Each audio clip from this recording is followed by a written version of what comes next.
Good morning. Welcome sa press briefing ni Presidential Spokesperson Ernesto Abella. Good morning. This morning, before we proceed with a press briefing, I'm sorry, proper. We've had late nights. Spokesperson Charles Jose will be giving a briefing on the trip to Myanmar and Thailand. Please.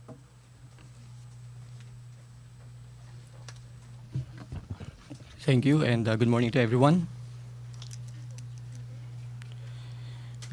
President Rodrigo Duterte will undertake a state visit to Myanmar on March 19 and 20, to be followed by an official visit to the Kingdom of Thailand on March 20 to 22.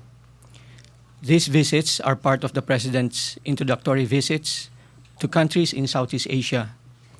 Myanmar and Thailand are the only two remaining countries in the region that the President has not yet visited. President Duterte's state visit to Myanmar is upon the invitation of the President of Myanmar, His Excellency U Tin Jo, who assumed office also in 2016. President Duterte is slated to hold bilateral talks with President U Tin Jo, who will also host a state banquet in honor of President Duterte. President Duterte is also scheduled to meet other high-level government officials, including State Councilor and Foreign Minister Daw Aung Suu Kyi, and Commander-in-Chief of Defense Services, Senior General Min Aung Hlaing. As has been the practice, President Duterte will meet with the members of the Filipino community in Naypyidaw, the country's capital. During these occasions, the President makes it a point to apprise our countrymen about his administration's priority programs and developments in the Philippines. Myanmar is home to approximately 1,800 Filipinos. Data from the embassy show that many of them are employed in foreign firms and international organizations. Philippines-Myanmar diplomatic relations are over 60 years old, with ties formally established in 1956. Our embassy in Rangoon, now Yangon, was opened in 1958. Myanmar is also a member of the Association of Southeast Asian Nations, or ASEAN, joining the group in 1997 when the organization celebrated its 30th anniversary. The President had previously traveled to Bangkok. That was in November last year, but the purpose of that trip was to pay his respects to the late Thai monarch, His Majesty King Bhumibol Adulyadej.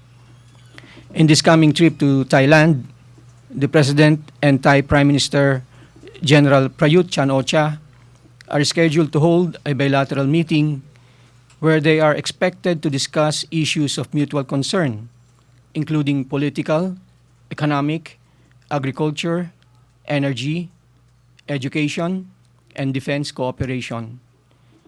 President Duterte is expected to brief Thai officials on the priorities and programs of the Philippines for its ASEAN chairmanship this year. Diplomatic relations between the Philippines and Thailand were formally established in June 1949. The relations have since then steadily expanded and deepened. The President is likewise scheduled to meet the more than 16,000 Filipinos living and working in Thailand. The visits to Myanmar and Thailand demonstrate our leaders' resolve to forge stronger relations with our neighbors and cooperate closely with them in various areas of endeavor. Thank you. Questions from the media? Maricel Halili, TV5. Hi, sir. Good morning. Sir, ano yung mga expected na agreements to be signed if there's any? There are expected agreements to be signed during the visit to Thailand.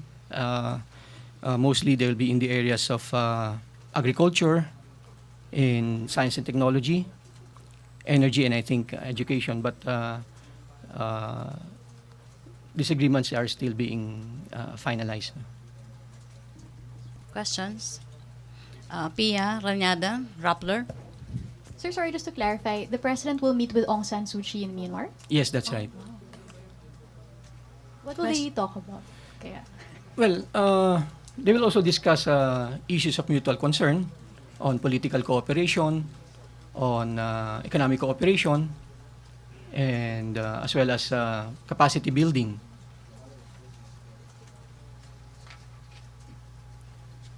Wait, questions? Malacanang press corps? Guest?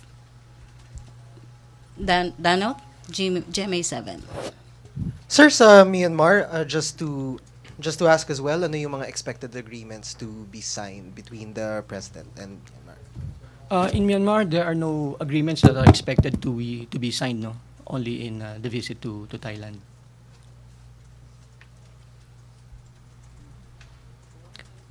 Questions? But sir, question. Please state your name, please. Microphone, please. Maricel, salamat. Elijah Rosales from Business Mirror. I would just like to ask, what are the specific economic agendas is the president about to discuss with the Thai leaders? Well, of course, economic cooperation would include two-way trade and investment, primarily that would also include infrastructure and development cooperation. These are some of the things that could be included when they discuss about economic cooperation. Pia Reñada? sir, isn't the president going to meet with the new Thai king? Uh, in his forthcoming visit, there is no scheduled meeting with the new Thai king. But sir, did he meet with the new Thai king the last time in November, or parang he did not? I don't think he met the new Thai king when he went to Bangkok the last time to pay respects. Why is there no meeting with the Thai king, the new Thai king? I wouldn't know. Okay, more questions? TV5, Maricel Halili. Sir, may we know who will be part of the delegation to Myanmar and to Thailand? Well, of course, the delegation will be composed of members of the cabinet. But I think maybe Malacanang would be in a better position, no, because I think Malacanang is the one consolidating the final delegation list. Ace Romero, Philippine Star. ASEC, will there be discussions about the South China Sea dispute? Well,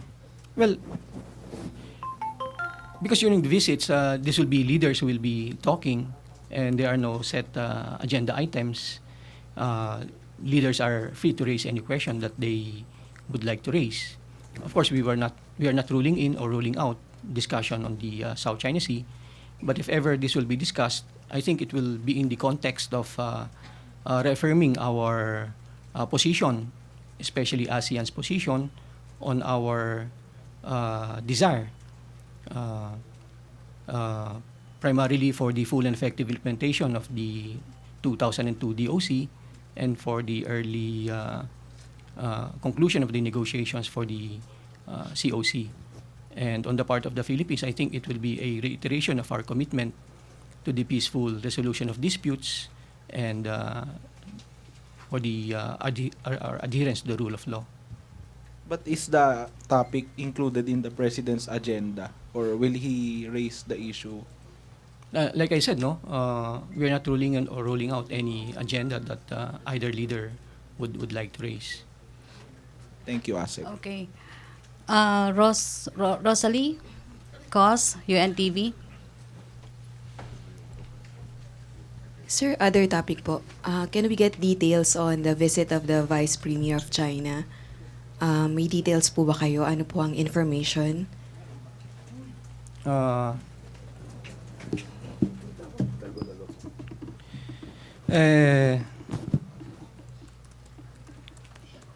Chinese Vice Premier Wang Yang will undertake a visit to the Philippines on March 16 to 19. As the highest Chinese official visiting the Philippines since 2016, Vice Premier Wang will pay a courtesy call on President Rodrigo Duterte. In Manila, the Vice Premier will attend the following events. One, the official launch of the Asean-China Year of Tourism, organized by the Department of Tourism. And the other one is the Business Forum, Chartering New Heights in the Philippine-China Economic Relations, SME Cross-Border Trade and Investment Matching, which is organized by the Department of Trade and Industry. In Davao, besides his call on the President, he will also meet with the Philippine economic managers. The Vice Premier's visit will build on the momentum of President Duterte's state visit to China in October last year. Okay, Ross. JP Bencito. Hi sir, good morning. Sir, may we know what will be the agenda on the visit this week by Australian Foreign Minister Julie Bishop in Davao? Well, Australian Foreign Minister Julie Bishop is presently in the country, and this morning she held a meeting with Acting Foreign Secretary Enrique Manalo, and I think tomorrow she's scheduled to fly to Davao and pay a courtesy call on the President. I think they'll be discussing, again, issues of mutual concern, both bilateral and regional, focusing primarily on political cooperation and economic cooperation. Sir, is it possible kaya na ma-raise within the meeting yung context ng human rights? Because if I'm not mistaken, sir, during the campaign, Foreign Minister Bishop has raised concerns over the alleged rape joke of the president. Do you think will this be raised during the meetings? Well, I cannot say what the Australian Foreign Minister will be raising, no? But I really cannot say if the issue of human rights will be raised during this visit. Okay, questions? Sweden Velado, PTV, to be followed by Laila. Good morning, sir. About Benham Rice, sir, in a radio interview this morning, Dr. Cesar Villanor, head of Benham Rice program from DOST, said, kapag ka may mga research ship po na pumapalaot sa Philippine waters, they usually ask permissions or get permits from the government. When asked if the recent ship dito sa may Benham Rice ask for permit, sabi niya DFA would know better. Do we have any details, sir? Well, I think the President has already answered that, no? When he said that he gave permission. But I would like to just say, no, that Secretary Manalo will be giving a press briefing this afternoon at the DFA. So I wouldn't want to maybe preempt him, no, by discussing issues now, which could very well be asked of him this afternoon. So maybe, if I may, I would like to maybe end my regular briefing here. Laila, on Benham Rice, may follow-up ba tayo sa about Benham Rice? Laila, Benham, yes. Other issue, Joseph Morong, GMA7. Sir, prior to the press conference of the President 2 days ago, has he been briefed about the Benham Rice? I wouldn't know the answer to this question. Why, sir? Well, I'm not privy to the meetings with the President. Okay. Yeah, thank you. Laila Salaveria. Good morning, sir. May I get an update on the Philippine government's invitation to Agnes Calamard? I understand she wrote the government saying that the conditions being imposed on her were inconsistent with her mandate. How did we respond to this, and are we going to insist on these conditions? Well, I think the conditions set by the President are still standing, no? Until and unless she agrees to these conditions, I don't think the visit will push through. Did we formally respond to her last letter, at least that I know of, when she said that the conditions were not compatible with her duties? I think discussions are ongoing in Geneva, no? And I think we reiterate the conditions set by the Philippine government. So we won't be open to a compromise? Well, the President has already given instructions, and these are the conditions that he would like to be met for the visit to take place. Thank you. Okay? Okay, Joseph Morong. Sir, yung kay Senator Cayetano, when we asked the President about his possible, appointment to the DFA, mukhang sabi ni Presidente, he has better use in the Senate. From your perspective and from the perspective of the DFA people, is it better that a career official head such a sensitive position as the DFA secretary, that you need experience, you need in diplomacy and network and all that? Well, the appointment of members of the cabinet to head the different departments, totally the prerogative of the President. No advantage whatsoever if a career official is going to head a cabinet post. Well, in the history of the DFA, we only had two career officials who became department heads. So, well, of course, those to be appointed, cabinet secretaries, need to have the total trust and confidence of the President. I think that's the primary consideration. Thank you. Okay, thank you. Wala kanyang press corps? No more? Okay, thank you. Assistant Secretary Charles Jose, Presidential Spokesperson Ernesto Abella. Morning.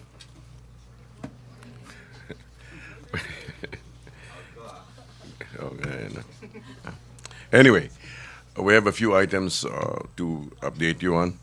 One, the mega bridge in Cagayan Valley is now open to public. The Department of Public Works and Highways has opened the 631 million worth Lukban Bridge in the Cagayan province in replacement of the old bridge. Aside from enhancing the trade and tourism of the regions of Cagayan Valley, Ilocos, and the Cordilleras, the newly constructed 825-meter bridge will also secure the safety and ease of transportation of the motorists. Next, good news to OFWs. OFWs exemption from the International Passenger Service Charge.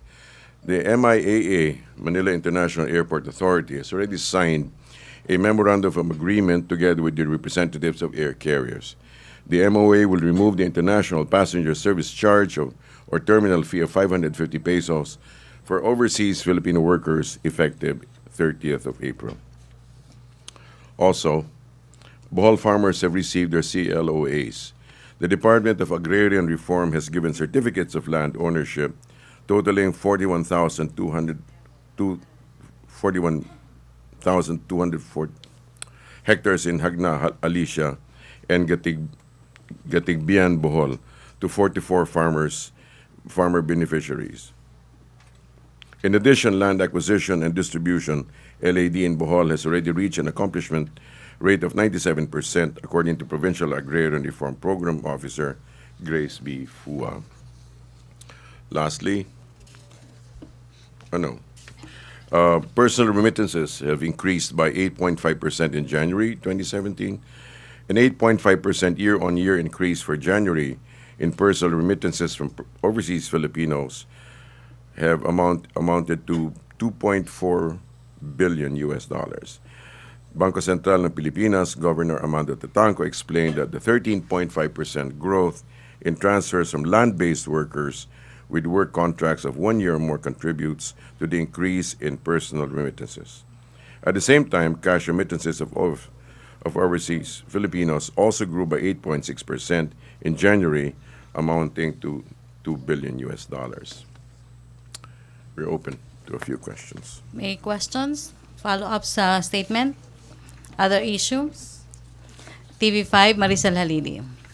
Sir, may we have your reaction about the impeachment complaint filed by Magdalo, representative against the president? Well, first and foremost, no treason, betrayal of trust, bribery, graft, and corruption, high crime, and culpable violation of the Constitution has been committed. We reiterate that the so-called extrajudicial are not state-sponsored, and the President has made sure that he will not turn a blind eye to all uniformed personnel who violate and abuse their power. No one is truly above the law, not even the President, but the administration upholds due process and is ready for the consequences of his actions that takes consideration above all the interests of the Filipino people. However, having said that, it does seem like part of a larger scheme of things. Sir, what do you mean larger scheme of things? Well, it just seems rather dramatic that everything seems to be so coordinated at this stage, with acts of trying to Please just- discredit the administration and trying to throw it in doubt. So, sir, do you see this as a part of the destabilization plot against the government? It certainly seems like an outline. Sir, at least yung mga members ng or representative of Magdalo na nag-file ng impeachment, do you think meron pa rin silang influence somehow sa military to support their move? Well, they're trying to make, they're trying to. At this stage, it looks like they're scraping the bottom of the barrel. Follow-up question, Joseph Morong, followed by Hannah. Sir, fill in the blanks for us. We don't want to do that for you. When you say dramatic, coordinated, what other events do you think are kind of synchronized? I with cannot this? foresee that. We simply just look at the outline, what's happening out there, then we observe and we make observations. So you don't see any connection with yung statement video message ni Vice President Robredo and the narcotics group in the UN, other things like that? Well, are you referring to her which statement you're talking? Video message her, I think, to the UN body on narcotics. Well, at this stage, let's put it this way. It just seems too well coordinated. Events like these seem to be too well coordinated as to just be coincidental. Follow-up, Hannah? Sir, you think makakastand po yung impeachment complaint? Ka- Makakatayo, considering hindi pa naman nakaka 1 year ang president na nakaupo sa Hayaan po niyo silang, hayaan po silang magsalita at habulin yung gusto nilang mangyari. Yung recent video po ni Vice President, you think hindi kasama sa destabilization plot ang Vice President? Wala pa akong sinasabing hindi siya kasama. Sinasabi lang natin mukhang may mga kaganapan na sabay-sabay na nangyayari. Hindi naman natin masabi siguro natin ganyan. Pero mukhang napakalinis na mga kaganapan. Nakita na po ba ng Pangulo ang video? Hindi ko pa siya natanong. Kasi tatanong ko sana, sir, kung napanood niya, kung nagbago ba yung isip niya na hindi kasama yung Vice President doon sa Destab plot against him. Hindi ko pa siya natanong. Okay, Rosalie, UNTV. Sir, sinabi niyo po na parang coordinated yung mga pangyayari at meron po itong patutunguhan. So sa Malacanang po ba, cause of concern na po ito? Hindi naman cause of concern na natataranta ang mga tao. Nakikita lang, napapansin. So ano po ang atin pong course of action sa mga... Patuloy po tayo sa nation building. Huwag po tayong pawawala dyan sa puntong yan. Marami po talagang ingay na nangyayari mula sa gilid. Pero tuloy-tuloy po ang presidente na gumagawa. Sabi nga niya, napakaganda po ng pagkakasabi niya, I have built a city and I am building a nation. And I think Filipinos should start really just, strengthening their backbones and just start doing their part and carrying the weight of nation building. There's so much noise coming from the circles, from the outside circles, and it just shows a sign of, the sign of lack of unity and stuff like that. But it would all help us if we just bear the brunt together. I think we should just grow up. Follow-up. Okay na tayo, Ross. Follow-up, Joseph Morong. Sir, do you think, considering that impeachment is a numbers game, do you think it will prosper at the House of Representatives? Really, it's not for us to be speculating about these things. You just let them be. Do you think that the president will ask his allies in Congress to do something about it? The president always allows his allies, so-called, to act independently of him. He has never manipulated in that sense. The way political intrigues are usually sown. No. He is an extremely democratic. Whatever the noise is about the way he makes his choice, he acts, he's always respected the independence of his so-called colleagues. Okay. Other issue or No more questions? Other issue, okay. TV5, Maricel Halili. Sir, may we have the details about the dinner of the president with some senators? How come that some other senators are excluded from? I don't know about the exclusion, but definitely I think the inquirer should check their copy. Yes, I mean, you said that I described the dinner as private and lovely. I said lively. There's a world of difference between I and O. Okay, sir, what was discussed during the dinner, sir? Kasi is it a loyalty check? Just to clarify. No, I think JB Ejercito, Senator Ejercito was very clear about that. They discussed a number of items. I think you have the same set of information that I have. Basically, they talked about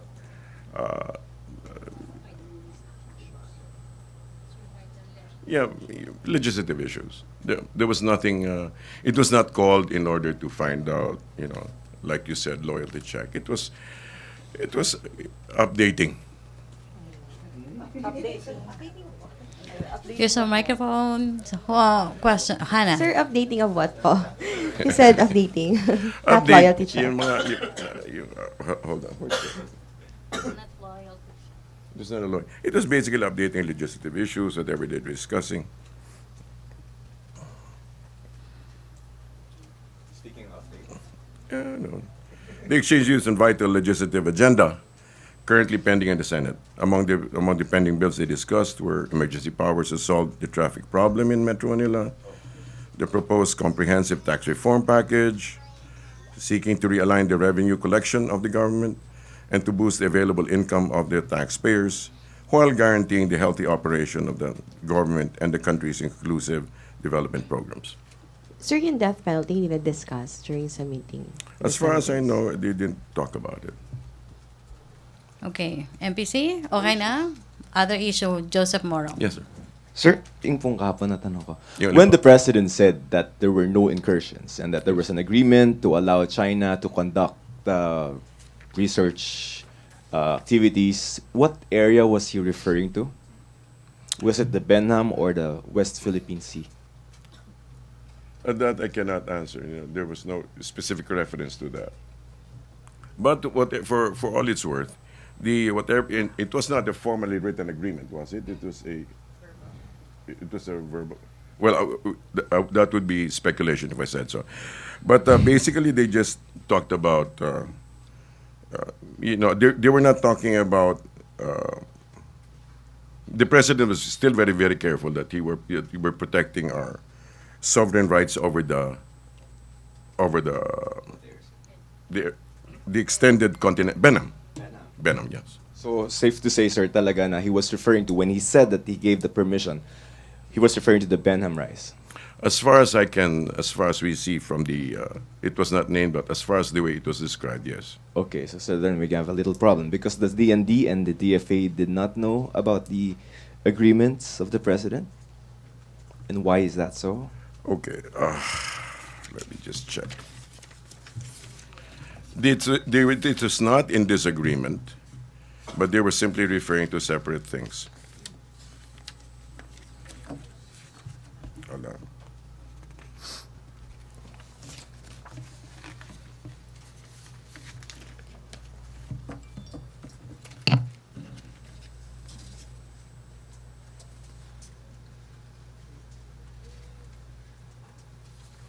Well, let me just refer you first to the president's statement, where he said that there was no incursion and the only agreement was research, and there was no. In fact, he said, inibita ko nga yung mga Russian battleships, so walang incursion. Okay. So, sir, Benham yan, di ba? Yes. So, if there was such an agreement, sir, why didn't the DND and the DFA know about it? I think the better thing to do would be to refer to Secretary Manalo's briefing later. Okay. Sir, yes. Why didn't the president, assuming that there was an agreement, this is from the palace side, no? Why didn't the president tell the DND and the SFA that there was such? I think you're framing it differently. Okay, I'm not going to go into that framework. Okay, the whatever the let me see. Where's that statement?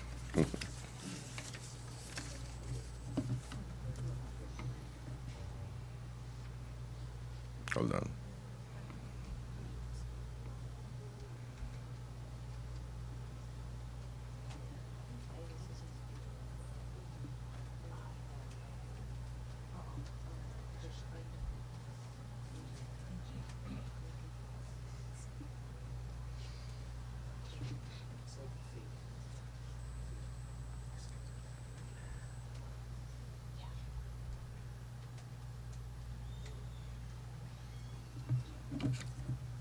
I have a statement. I can give it to you later. I can't seem to find it. But basically, it was not. There was no exclusion. There was no conflict. It was just a question of referring to separate matters at the same time. Sir, yeah. But ang question ko, sir, is that if there was such an agreement, bakit si Presidente lang yung may alam, and shouldn't the DND and the TFA know? They were both apprised. They were simply referring to different situations. They were apprised, sir. But bakit po nagsalita pa si SND na bigla siyang, oh, may activity in China doon, as if he didn't know that there was such an agreement? Well, otherwise he wouldn't be raising it as an issue. Well, he's simply he raised it as an issue, not because he was surprised about it, but he was simply stressing a particular point. Which is? Let me just refer to that statement. Okay. I'll just wait for the statement later. Okay, you can do that, and you can also wait for Manalo's statement this afternoon. Okay, thank Okay, you. no more questions. MPC. Okay, Nestor. Good morning, Secretary. Yes, sir. Sir, what was the reaction of Palace yesterday? House Speaker Alvarez, Arroyo, and other anti-penalty death solons were removed from their key positions?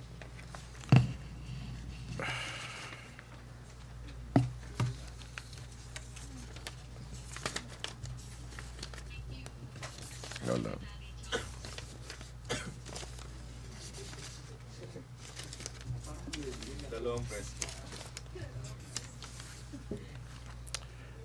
Let me get to that. Again, we start from the premise that the legislative is treated as an independent branch from the executive. Okay, so the ongoing movement in committee chairmanships is left at the discretion of the House leadership. The majority bloc wants to place colleagues who are supportive of the priority bills of the government, and we appreciate and respect that Representative Arroyo remains steadfast in her position to issues that are close to her heart, such as her opposition to the death penalty, but at the same time is able to throw her support to the President's drive against drugs, criminality, and corruption. Okay. Follow-up question, follow-up, other issue. Other? Follow-up, Hannah. Sir, sorry, sa Benham ulit, sir, ha? Pahabol lang, sir. Is the President open doon sa hinihiling ng ilang mababatas na gawing black and white kung ano po yung agreement between the President and China? I'm sure he is. Okay, thank you, sir. JP Bencito. Sir, may nagpapatanong lang po. Sir, can we get your reaction on the European lawmakers? They are proposing a draft resolution calling for the immediate release of Senator De Lima, who was allegedly on political, the charges against her were politically motivated. You know, they simply seem to have a misunderstanding of what's happening to De Lima. The lady is being charged with crime, not political persuasions. So I think they ought to respect that. Thank you, sir. Okay. Okay, are we done? Yes, sir. Other issue yan, Joseph? Sa DFA, mukhang si Secretary Manalo enjoys the respect and confidence of the rank and file. Yes. And the President, you said that we'll listen to sectors affecting the DFA. Eh mukhang si APC, mukhang wala na sa radar screen ng SFA position, sir. Will the President be amenable to appointing a career diplomat to head the DFA?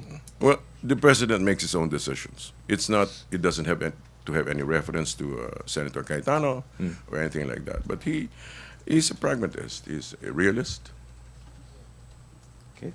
Okay, thank you. Okay, thank you Malacanang Press Corps. Thank you Presidential Spokesperson Ernesto Abella. Thank you Assistant Secretary Charles Jose. Back to our main studio sa Radyo ng Bayan I'll at get those PTV. facts.